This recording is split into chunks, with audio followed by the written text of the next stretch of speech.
భారత రాజకీయాల్లో ఈ దేశంలో కమ్యూనిస్టు పార్టీ కాంగ్రెస్ పార్టీ రోజు రోజుకు దిగజారిపోతున్నాయి.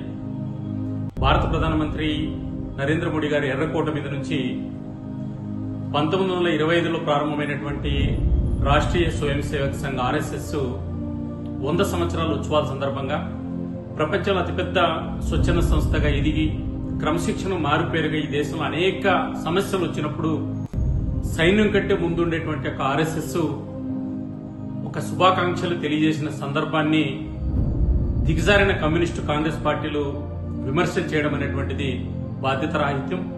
1925లో ఆర్ఎస్ఎస్ ప్రారంభమైంది. 1925లోనే కమ్యూనిస్టు పార్టీ సిపిఐ కూడా ఈ దేశంలో ప్రారంభమైంది. 100 సంవత్సరాల కమ్యూనిస్టు పార్టీ కనుమరుగైంది. ఆర్ఎస్ఎస్ ప్రపంచంలో ఒక గొప్ప సంస్థగా బయటకు వచ్చింది. అనేక మంది గవర్నర్లు, రాష్ట్రపతులు, ఉపరాష్ట్రపతులు, ప్రధానమంత్రులు, కేంద్ర మంత్రులు, ముఖ్యమంత్రులను, ఎమ్మెల్యేలు, ఎంపీలు తయారు చేసినటువంటి ఒక గొప్ప సంస్థ ఆర్ఎస్ఎస్. కమ్యూనిస్టు పార్టీలు ఈరోజు సిపిఐ పార్టీ నారాయణ గారు గాని, కేరళ ముఖ్యమంత్రి పినరయన్ గాని సమాధానం చెప్పాల్సిన అంశం ఏంటంటే, చైనా భారత్కు వారొస్తే చైనాకు మద్దతు ఇచ్చేటువంటి కమ్యూనిస్టులు మీరు, ఈ దేశ ద్రోహులు.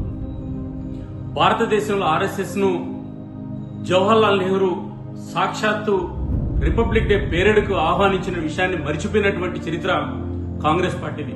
కాబట్టి దేశద్రోహులుగా మారినటువంటి కమ్యూనిస్టు కాంగ్రెస్ పార్టీలు ఈరోజు ఆర్ఎస్ఎస్ ను, నరేంద్ర మోడీ గారిని విమర్శించడం సిగ్గుచేటని చెప్పి ఆంధ్రప్రదేశ్ భారతీయ జనతా పార్టీ గుర్తు చేస్తుంది.